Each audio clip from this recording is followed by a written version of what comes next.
Hello and welcome to another Purveyor of Light Photoshop Quick Tip. Today we're going to have a little bit of fun.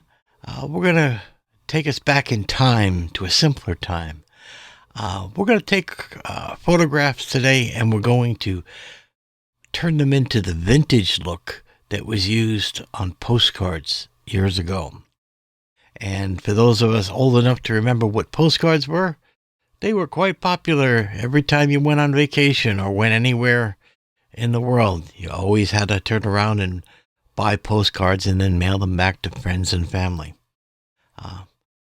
It's a tradition that's kind of faded away today, unfortunately.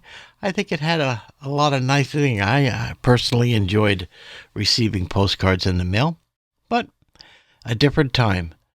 But I thought, hey, why not take our own photos and take our current photos and then convert them into vintage postcards? And I says, let's do that together. All right, so we're going to jump in. So the first thing is I picked just an ordinary photograph here of the Golden Gate. And I says, okay, let's make a great postcard. And the first step I got to do is I got to get it the right aspect ratio, right? So I've got to have the width and the height the correct to be a postcard. So I'm going to switch to the crop tool and I'm going to switch to the 1800 by 1200. Okay, and that's the ratio for a postcard. And believe it or not, how do I know that? Well, it's because I used to actually make and sell postcards back in the day. All right, so now I'm going to position the crop in the photo till I like the thing, and that looks pretty good. Then I'm going to go ahead and hit the check mark to commit, and we now have cropped the image to the correct aspect ratio. All right, so our next thing here is for safety, convenience, we're going to convert this into a smart object so that if we need to come back and make adjustments, we can do so easily. So right-click on the blank area and hit Convert to Smart Object. Okay, so now we have it as a smart object, so anything that we do, any filters or anything we apply will be changeable, adjustable. So we're going to go in and we're going to apply a filter, and we're going to go into Filter Gallery, okay? And then we're going to go under the Artistic tab, okay? Okay, so make sure you go to the Artistic tab. We're going to go to Poster Edges, so make sure you've selected the poster edges. And then you're going to have your edges set to 2 on the edge thickness, 0 on the edge density, and 4 for the posterization. Okay? So once you have those settings in there, hit OK. And you can notice now that we've already changed it to more looking like a illustration, right? And that's how vintage postcards used to be, and we need to take that a lot further here. So the next thing we're going to do is we need to work with the colors, because back in the day, postcards didn't look like razor sharp photographs do today. So we need to bring back that vintage look. So we're going to use the color balance tool to do that. So come down to your panel here and then select your adjustment thing and come into color balance. Okay. And we're going to do a lot of work in color balance. You'll notice the first line here is called tone. This is on midtones. We have shadows and we have highlights. We're going to change all 3 of these sections. So we'll start with shadows. Okay. So now that we're on the shadows, now you got to make sure that you're on the shadows. Okay. Because the values I'm going to give you, okay. So notice here I went in and it's now back on the midtones. So be very careful. Okay. Photoshop is a little finky. So the minute you click off, it comes in and switches it to midtones again. So make sure when you're working, you know what you're on. So shadows. Okay, now these are the values. You just need to type in the values I give you here.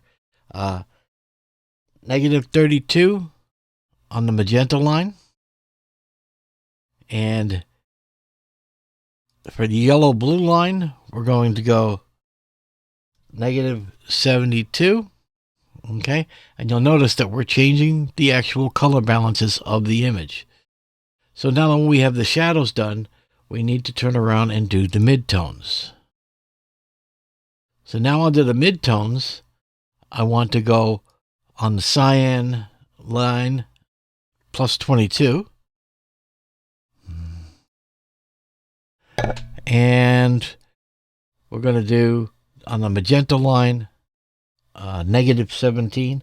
Now, remember that negative and positive make a difference here, okay? Because we're going to either add or subtract a color. And then on the yellow, we're going to go negative 100. And there we go. Okay? So that takes care of the midtones. And you notice how we're really polarizing the image. So now we come up into the highlights. And we're going to make our adjustments on the highlights. Highlights, we're going to go plus 30.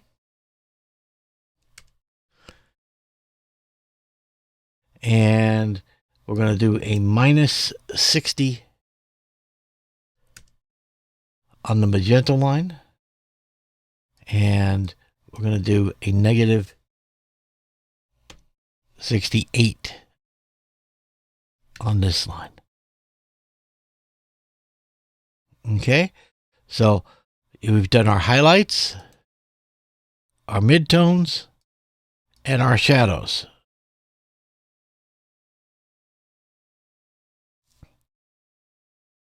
Okay, so now we've really changed the image, so we're going to exit out of here. And our next step is we're going to use curves. So I'm going to bring a curve level into this. And what I want to do is I want to unbrighten it. Okay, so what I'm going to do is I'm going to fade the image just a little bit here. And I'm going to say about there. Okay, so just pull straight down. And if you find you need a little more light, you can click right in the middle. And you can pull up if you need to brighten your image. Okay.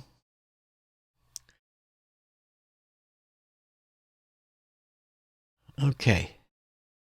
And I'm going to just drag that over. Change the position here so that the curves come in before the color balance. So now we have our antique looking colors on the old illustrated postcards. And so now we're going to go and we're going to, for safety again, we're going to take all the layers and we're going to combine them into a new smart object. Okay. And so I'm going to select each one by holding the command or control key down. So I highlight all three layers and then I'm going to right click and convert to smart object. Okay, and now you see everything is combined under one smart object. Okay. Now I want to blur this image a little bit. Okay, because you see we're still a little too sharp. So I'm going to go to Filter, Blur, Gaussian Blur, and I'm not going to do much. You see we're already blurred quite a bit. I'm going to try one. And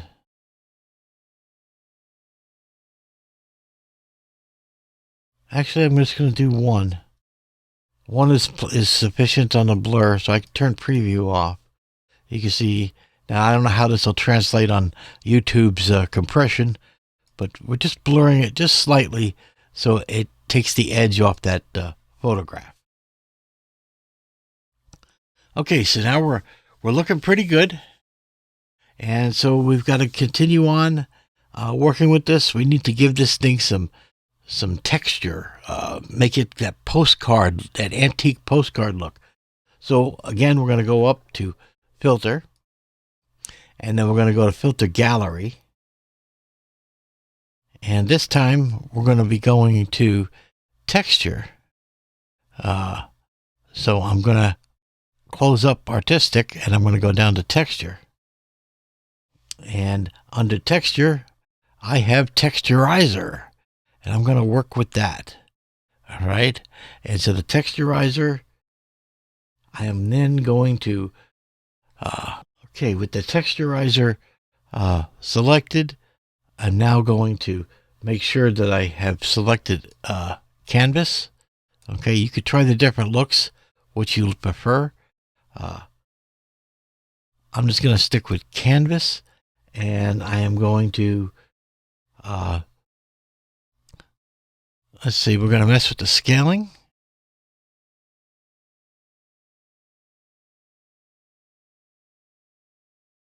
And I'm going to say 200% on the scaling.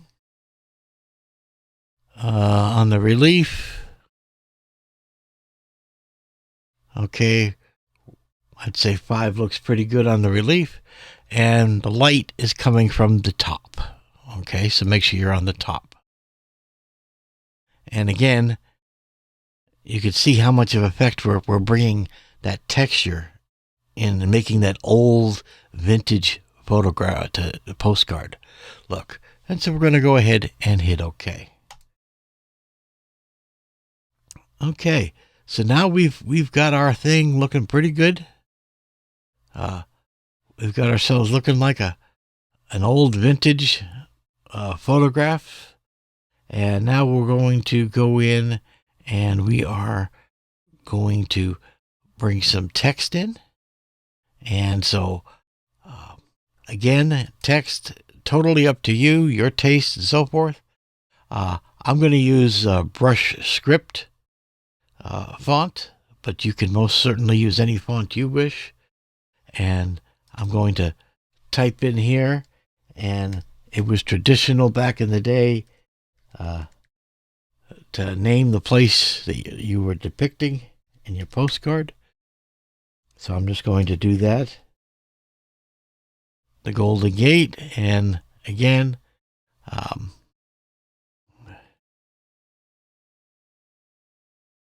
I can size it. I can change its color if I wish. Okay. Okay. And I want to, let's see. I'm going to put another thing. I'm just thinking back in my memory here. They used to turn around and also put in a second line, San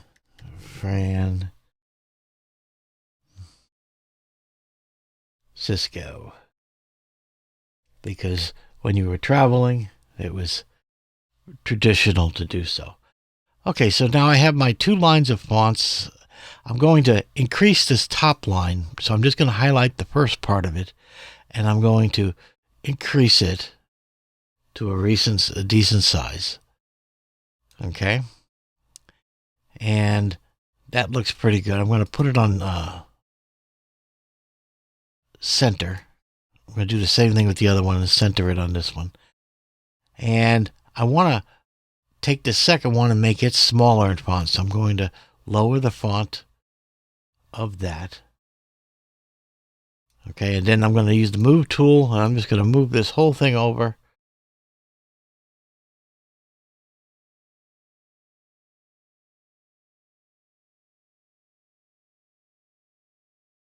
Okay, and I am now, for visibility, I need to get more visibility on this text.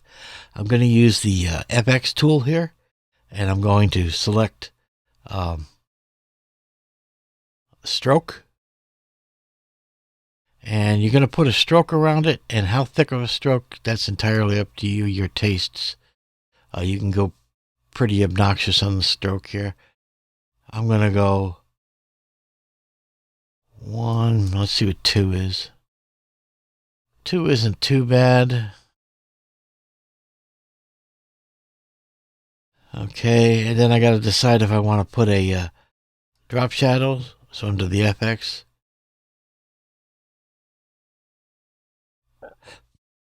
And again, you can come in and make a distance change on how much of a drop shadow or how little of a drop shadow you put into it. Again, it's your personal taste. And the opacity of it.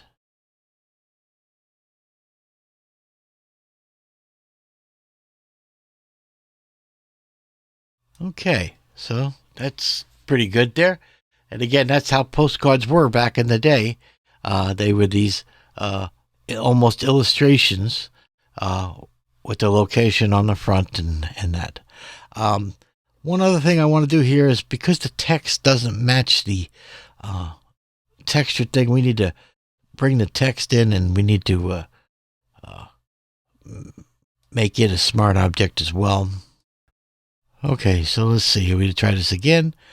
We're going to take the layer style, which is represented by these double zeros intertwined here, and we are going to hold the Alt or Option key and drag it up to that, and that's going to create a duplicate. And you'll now notice in the text, okay, that the text is now also texturized on the canvas, and so it gives it that textured look.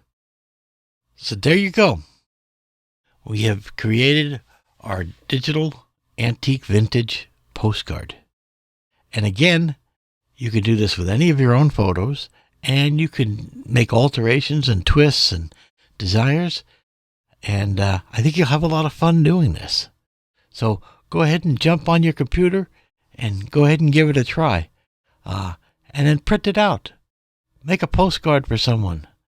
I think they'd really appreciate it because, again, these things aren't done or appreciated anymore in modern day society. Nobody sends postcards.